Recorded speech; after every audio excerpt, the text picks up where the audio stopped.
नमस्कार दोस्तों, कैसे हो आप लोग। स्वागत करते हैं हम आप सभी को आपके ही अपने चैनल लर्न विद सुधांशु में। तो फ्रेंड्स, आज का जो टॉपिक है हमारा वो है थियरम ऑन इक्वल रेशो। अब थियरम ऑन इक्वल रेशो क्या होता है, बहुत लोग इसके बारे में नहीं जानते हैं, तो मैं आपको बता दूं। थियरम ऑन इक्वल रेशो कहता है कि यहाँ पे जैसे कि मैं एक इक्वेशन है, मैं यहाँ पे एक रेशो ले लेता हूँ। रेशो में क्या लेता हूँ, 1/2 इज इक्वल टू 2/4 और इज इक्वल टू 3/6। ये हमारा एक रेशो है, ठीक है। और ये जो रेशो है इसका जो वैल्यू है वो इज इक्वल टू के है, ठीक है। एक मान लीजिए कि इसका कुछ एक वैल्यू निकलेगा जो सबके बराबर होगा, ठीक है। अब यहाँ पे ये जो लिखा हुआ है अभी सब बराबर हैं। अब बोलेगा सर कैसे बराबर है, सबका वैल्यू सेम है। जैसे 1/2, ये 1/2 का 1/2 ही रहेगा, ठीक है। उसके बाद हम देख लेते हैं, तो यहाँ पे 2/1 और 2 4 यानी 1/2 ये भी हो जाएगा, इज इक्वल टू ये भी 1/2 हो जाएगा 3 के टेबल में, ठीक है। तो यानी यहाँ पे जो भी रेशो है हमारे पास वो क्या है, एक दूसरे के इक्वल है। यानी ये इसके इक्वल है, ये इसके इक्वल है, सब इक्वल है यहाँ पे, ठीक है। तो यही पे हमारा थ्योरम ऑन इक्वल रेशो काम आता है। थ्योरम ऑन इक्वल रेशो क्या कहता है कि अगर मैं कोई भी ऑपरेशन कर रहा हूँ, अगर मैं कोई भी ऑपरेशन करता हूँ किसी भी रेशो में, तो जो भी अगर रेशो करने के बाद भी हमारा जो क्या रहेगा, हमारा आंसर सेम आएगा। अब जैसे यहाँ पे देखिए इसका जब फॉर्म होता है वो कैसा होता है, general form A/B is equal to C/D। उसको हम ऐसे भी ले सकते हैं A/B is equal to A+C/B+D, ठीक है। उसके बाद हम लिख सकते हैं C/D is equal to K, ठीक है। अब ये इसका जनरल फॉर्म है। क्या है, ये एक जनरल फॉर्म है कि अगर मैं यहाँ पे देख लीजिए, जैसे मेरा यहाँ पे इक्वेशन क्या था, मेरा जो पहले हमने रेशो लिया था वो क्या था, हमारा 1/2 था और 2/4 था, ठीक है। 2/4 था, फिर था 3/6 था, ठीक है। अब यहाँ पे अगर मैं इन सभी को प्लस करता हूं तो जो मेरा वैल्यू आया था, जैसे 1/2 आया था 1:2, इसका एग्जैक्ट वैल्यू था। अगर इन सबको करेंगे तो 1:2 आएगा, इसका वैल्यू आएगा। तो क्या मैं इसको अगर फिर से प्लस करूं, जैसे यहाँ पे बोला है A+C, तो मैं इसको क्या करता हूँ 1 + 2 + 3 अपॉन में 2 + 4 + 6। यानी यहाँ पे मैं जब सभी को प्लस कर रहा हूँ तो फिर यहाँ पे मुझे क्या मिल रहा है, तो 3 2 5 और 6, और यहाँ पे हो जाएगा हमारा 12। 6 और 4 क्या होता है 10, और 10 + 2 12। यानी अगर इसको भी अगर हम कट करते हैं तो इसका वैल्यू भी 1/2 आता है, 1/2 आता है। यानी थ्योरम ऑन इक्वल रेशो क्या कहता है, अगर हम किसी भी इसमें रेशो पे अगर हम ऑपरेशन कर रहे हैं, जैसे अगर हम जैसे इसको हमने मल्टीप्लाई करके आंसर लाया, तो भी देखिए प्लस के यहाँ पे इसको प्लस किया तो हमारा आंसर 6/12 आया, और उसका जो रेशो आ जाएगा वो क्या होता है 1/2 आ गया, ठीक है। अब अगर मैं यहाँ पे जो हमारा सेम रेशो हम लेते हैं, दूसरा रेशो नहीं लेंगे, हम सेम रेशो लेते हैं, सेम रेशो में हम लेते हैं, तो यहाँ पे हम 1:2 इस बार नहीं लेंगे, ठीक है। 2/4 लेंगे और 3/6 लेंगे, यही दो रेशो लेते हैं, ठीक है। अब मैं क्या करता हूँ कि इसको मैं क्या करता हूँ, किसी नंबर से मल्टीप्लाई कर देता हूँ। क्या कर देता हूँ, मैं किसी नंबर से इसको मल्टीप्लाई कर देता हूँ, यानी 2/4 और 3 × 3, मैं इसको 3 × 3 से मल्टीप्लाई किया और 6 × 3 से इसको मल्टीप्लाई किया, ठीक है।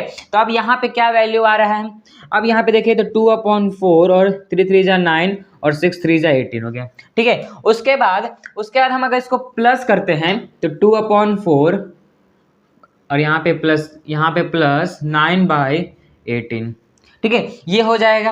इसको देखिए, ऊपर वाले को ऊपर से प्लस करेंगे और नीचे वाले के नीचे से प्लस करेंगे, ठीक है। तो यहाँ पे हो जाएगा 9 और 2 11 और 18 और 4 क्या होता है हमारे पास 22। इसका भी क्या है, जो स्मॉलेस्ट फॉर्म होता है, जो इसका रेशो आ जाएगा वो लास्ट में 1/2 मिलेगा। यानी थ्योरम ऑन इक्वल रेशो कहता है कि अगर मैं वहां पे एडिशन करूं, मल्टीप्लाई करके भी एडिशन करूंगा, तो जो मेरा वैल्यू आएगा वो सेम आएगा। अच्छा, क्या सब्ट्रैक्ट में भी यही रूल काम करता है, तो हाँ यही रूल काम करता है। अब यहाँ पे मैं क्या करता हूँ, सब्ट्रैक्ट कर देता हूँ। अब यहाँ पे मैं सब्ट्रैक्ट करता हूँ, अब 2 में से 9 गया तो हम 9 में से हम 2 को माइनस करते हैं, 7 बचता है और -7 बचेगा, क्योंकि यहाँ पे बड़ा जो नंबर है वो क्या है, माइनस में है। सेम यहाँ पे भी करेंगे तो यहाँ पे आएगा -14, ठीक है। अब हम यहाँ पे क्या करेंगे, माइनस और माइनस कर देंगे प्लस, और 7 1 7 7 2 14। यानी अगर हम यहाँ पे माइनस भी कर रहे हैं तो हमारा जो वैल्यू है, हमारा जो रेशो है वो सेम आ रहा है। यही थ्योरम ऑन इक्वल रेशो का खास बात है कि अगर हम उस पर किसी भी रेशो पे अगर ऑपरेशन भी करते हैं, ऑपरेशन मतलब वो जो डॉक्टर लोग करते हैं वो नहीं, यहाँ पे मल्टीप्लिकेशन, डिवीजन, एडिशन, सब्ट्रैक्शन ये ऑपरेशन होता है, ठीक है, मैथमेटिक्स में। तो यहाँ पे अगर हम कोई भी ऑपरेशन करते हैं तो क्या हमारा जो रेशियो जो पहले आया था उस एग्जैक्ट वही आने वाला है, ठीक है। अब इसके ऊपर हम कुछ क्वेश्चन सॉल्व कर लेते हैं जिससे आपका जो भी कंफ्यूजन हो जाएगा वो क्लियर हो जाएगा, ठीक है। जो भी कंफ्यूजन होगा आपके दिमाग में वो सभी कुछ यहाँ पे क्या हो जाएगा, अभी क्लियर हो जाएगा। तो फ्रेंड्स ये है हमारा फर्स्ट क्वेश्चन, इसको हम थ्योरम ऑन इक्वल रेशियो से हम इसको सॉल्व करेंगे। अब देखिए यहाँ पे इस क्वेश्चन में हमें बोला क्या गया है, इस क्वेश्चन में हमें बोला क्या गया, जरा ध्यान से देखिएगा। इस क्वेश्चन को अगर हम देखा जाए तो ये एज इट इज जो ए है वो सेम यहाँ पे लिखा हुआ है, यानी इसको ना ही किसी नंबर से मल्टीप्लाई किया ना ही कुछ, यानी इसको हम एज इट इज एज हम यहाँ लिख लेते हैं, ठीक है। 3 लिख देते हैं, पहले ऊपर लिख देते हैं a - 2b, यहाँ पे 2b है प्लस 3c है, ठीक है। तो हम एज इट इज यहाँ पे लिख देते हैं कि यहाँ पे हमें एग्जैक्ट आंसर लिखना है ना, ठीक है। तो हम यहाँ पे क्या लिख देते हैं, यहाँ पे हम लिख देते हैं एग्जैक्ट 3 लेते, क्योंकि एज इट इज यहाँ पे लिखा है तो एज इट इज हम यहाँ पे लिख देंगे। अब इसके बाद देखते हैं यहाँ पे -2 से मल्टीप्लाई किया गया, क्या किया है, -2 से मल्टीप्लाई किया है। b देखिए b अकेला था यहाँ पे, लेकिन नहीं यहाँ पे अकेला नहीं, यहाँ पे क्या है, इसमें -2 मल्टीप्लाई किया गया है, तो हम इसमें भी -2 मल्टीप्लाई करेंगे। तो 4 × -2 क्या होता है हमारे पास, -8, यानी यहाँ पे हो जाएगा -8, ठीक है। उसके बाद हमारा जो c है उसमें क्या है, 3 मल्टीप्लाई हो गया है, क्या हुआ है, 3 मल्टीप्लाई हुआ है, यानी हम 7 में भी 3 मल्टीप्लाई करेंगे और +3 है तो हम यहाँ पे कर देंगे 21 + 21, ठीक है। अब जो इसका वैल्यू आएगा, अब देखिए क्या आएगा यहाँ पे, अब यहाँ पे क्या आएगा, a - 2b + 3c अपॉन में, अब देखिए 21 और 3 क्या होता है, 21 और 3 24 होता है, और 24 में से 8 गया तो बचता है हमारे पास 16, यानी यहाँ पे 16 हमारा आंसर है। देखिए आप यहाँ पे भी आंसर ठीक है, या तो आप ये जो 16 है आप इसको यहाँ लिख दीजिए। ये 1 मार्क्स का क्वेश्चन आपके एग्जाम में शायद पूछ दिया जाए, क्योंकि जहां तक जो है 1 मार्क्स से एग्जाम में ये पूछा जाता है, क्या 1 मार्क्स का क्वेश्चन पूछ लिया जाता है एग्जाम में इस तरीके से, ठीक है। अब चलते हैं हम दूसरे क्वेश्चन की तरफ। तो फ्रेंड्स यहाँ पे जो हमारा क्वेश्चन है, यहाँ पे जो हमारा क्वेश्चन हो, जरा ध्यान से देख लीजिएगा। क्वेश्चन में हमें क्या बोला गया है, क्वेश्चन में 5m - n is equal to, जो ये 5m - n है वो किसके बराबर है, तो 3m + 4n, ठीक है, इसके बराबर है, ठीक है। तो हम यहाँ पे क्या कर लेते हैं, यहाँ पे हम एक एग्जैक्ट रेशियो फाइंड कर लेते हैं m/n का। अब रेशियो क्यों, देखिए रेशियो हम जब फाइंड करेंगे तो ही हम इसको सॉल्व कर पाएंगे, और ये सॉल्व करने के लिए हमें जो कॉम्पोनेंट और डिविडेंड है वो समझना पड़ेगा, ठीक है। अब आते हैं क्वेश्चन पे, तो देखिए यहाँ पे 5m - n है, तो हम क्या करते हैं, पहले हम इसको सॉल्व करते हैं। तो 5m, जो 5 देखिए जो भी m वाला जो साथी है, m वाले जो लोग हैं उनको एक साइड रखते हैं और n वाले लोगों को एक साइड डालते हैं, ठीक है। तो यानी 5m है, और यहाँ पे देखिए ये +3m है, इस साइड आएगा तो क्या हो जाता है -3m, तो -3m हो जाएगा इज इक्वल टू, ये 4n है और ये जो +5n है, देखिए यहाँ पे क्या है, सॉरी -5n है, ये इस साइड जाएगा, प्लस का उस साइड जाएगा तो क्या हो जाएगा यहाँ पे +3n, ठीक है, इज इक्वल टू उस साइड जाएगा, सॉरी इज इक्वल टू उस साइड जाएगा तो क्या हो जाएगा हमारा +n, ठीक है। उसके बाद क्या हो जाएगा, देखिए 5m - 3m क्या होता है, 5m - 3m क्या होता है 2m, is equal to 4n + n क्या होता है हमारे पास 5n।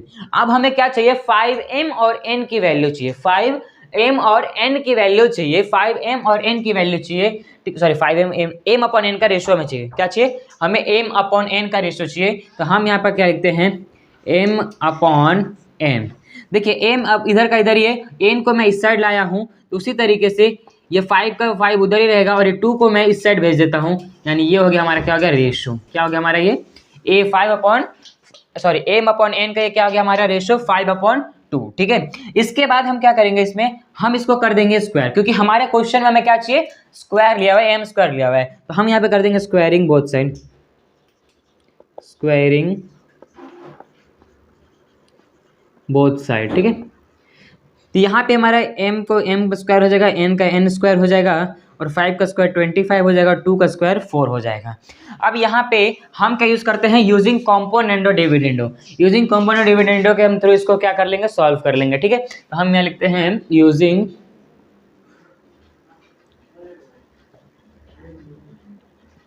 कॉम्पोनेंडो एंड डिविडेंडो,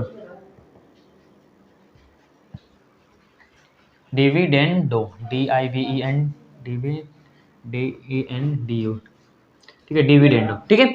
इसके बाद हम क्या करेंगे, कॉम्पोनेंट और डिविडेंड में क्या होता है, ऊपर प्लस नीचे माइनस, ठीक है। तो M square upon N square है, तो M square plus N square, फिर होता है यहाँ पे M square minus N square is equal to 25 plus 4 और 25 माइनस 4, ये हो जाता है हमारा, ठीक है। इसके बाद हम क्या करेंगे, M square plus N square minus N square, यहाँ पे ये मिल गया सेम वैल्यू, सेम हमें ये मिल गया क्वेश्चन वाला।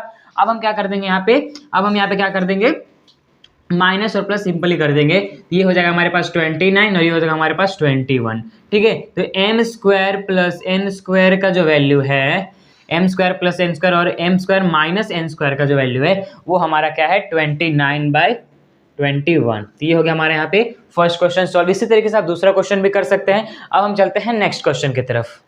तो फ्रेंड्स ये है हमारा थर्ड क्वेश्चन। अब इस क्वेश्चन में हमें कहा क्या गया है, चलिए देखते हैं।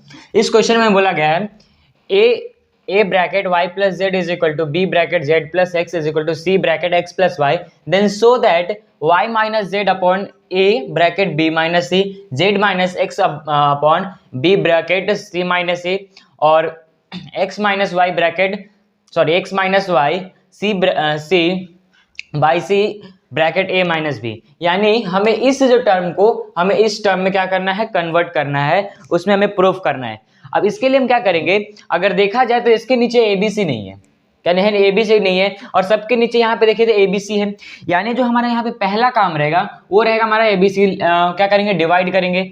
उससे पहले हम यहाँ पे लिखते हैं सॉल्यूशन जो क्वेश्चन है हमारा वही लिख देते हैं।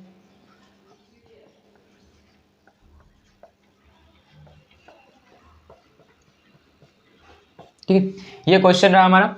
उसके बाद हम क्या करें, डिवाइडिंग ABC, यानी हम यहाँ पे क्या करें, ABC जो है वो सबसे डिवाइड कर रहे हैं, ठीक है। डिवाइड यहाँ लिख देते हैं पहले direct AY plus Z upon ABC is equal to BZ plus X upon ABC is equal to CX plus Y upon ABC।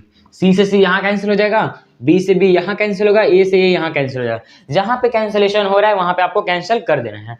उसके बाद क्या इधर लिख देना है, dividing ABC, divide by ABC। हमने ABC से क्या किया, इसको डिवाइड कर दिया, ठीक है। डिवाइड करने के बाद हमें जो फाइनल आंसर मिला है वो मिला है y plus Z upon BC is equal to Z plus X Z plus X is equal to AC, और हमें मिला है x plus Y is equal to upon AB। हमें यहाँ तक आंसर मिला है। अब हमें देखा जाए, अगर हम देखें यहाँ पे तो हमें जो पहला वाला टर्म यहाँ पे देखें तो y माइनस जेड है, क्या है, y माइनस जेड है। अब यहाँ पे y माइनस जेड तो कहीं पे है नहीं, यानी हम डिनोमिनेटर पे आते हैं। न्यूमरेटर से अगर आपको आंसर नहीं मिलता है तो आप डिनोमिनेटर पे आइए, और डिनोमिनेटर में देखिए क्या, इसको हम पहले सॉल्व करते हैं तो क्या बन रहा है, a इंटू बी, AB बन जाएगा, यहाँ पे करते हैं AB बनेगा, ठीक है, और माइनस AC बनेगा।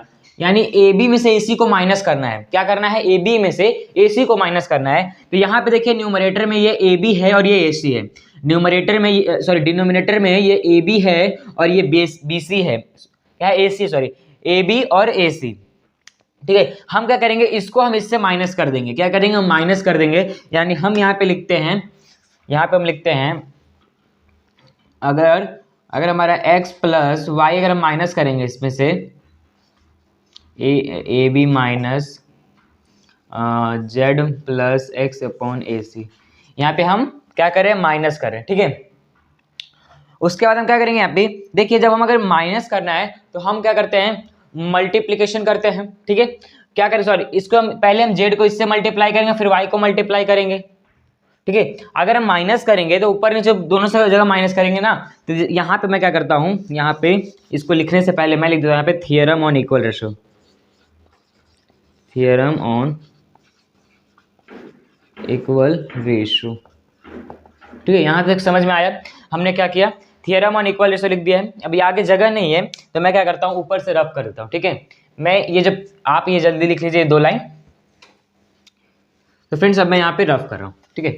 अब ये रफ करने के बाद सारा आंसर अब यहीं से मिलेगा हमें, ठीक है।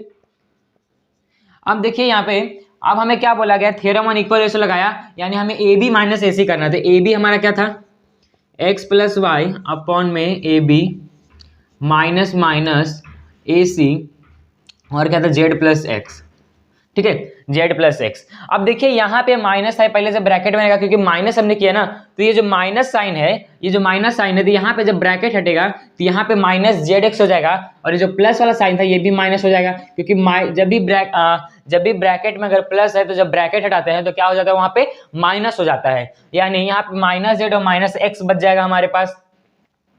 क्या बचेगा, माइनस जेड और माइनस एक्स बच जाएगा। अब यहाँ पे x और x कैंसिल हो जाएगा, क्या हो जाएगा हमारा x और x जो हो जाएगा कैंसिल हो जाएगा, ये x और ये x कैंसिल हो जाएगा, तो उसके बाद हमारे पास क्या बचेगा, इधर y माइनस जेड बचेगा, और नीचे ab माइनस ए सी है, ab माइनस ए सी है, यानी हम यहाँ से a को कॉमन लेके b माइनस सी कर देते हैं, यानी जो हमारा पहला टर्म था y minus Z upon a bracket b minus C, ये हमें मिल गया है, ये हमें मिल गया, ठीक है। उसी प्रकार से हम इसको फाइंड करेंगे और इसको फाइंड करेंगे, ठीक है।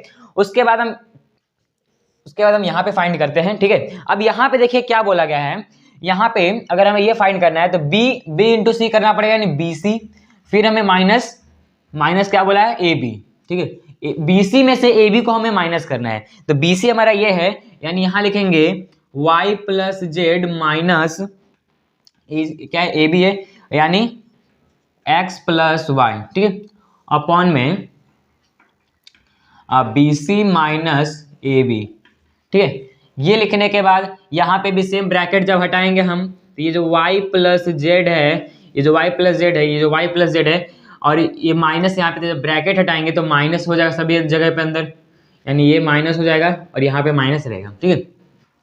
अब देखिए ये माइनस वाई है और ये प्लस वाई है, तो ये दोनों हो जाएंगे कैंसिल, माइनस वाई और प्लस वाई हो जाएंगे कैंसिल, यानी हमारे पास क्या बचेगा, जेड माइनस एक्स, और यहाँ से मैं b कॉमन लेता हूँ तो यहाँ बन जाएगा a माइनस सी और c माइनस ए, ठीक है, a माइनस सी या c माइनस ए। अगर यहाँ पे देखिए c माइनस ए दिया हुआ है तो हम भी यहाँ पे c माइनस ए ही लेते हैं, ठीक है, c माइनस ए, यानी यहाँ पे हमने इसको और इसको क्या कर दिया, निकाल दिया कि हाँ भैया यहाँ पे ये हो गया, यहाँ पे ये हो गया, मेरे दो आंसर में मिल गया है। अब जो थर्ड आंसर है वो आप खुद निकालिएगा, थर्ड आंसर जो है वो आप खुद निकालिएगा। और ये हमारा था लास्ट क्वेश्चन, और ये वीडियो आपको कैसा लगा आप मुझे कमेंट में जरूर बताइएगा, और यहाँ तक बने रहने के लिए बहुत बहुत धन्यवाद, थैंक यू।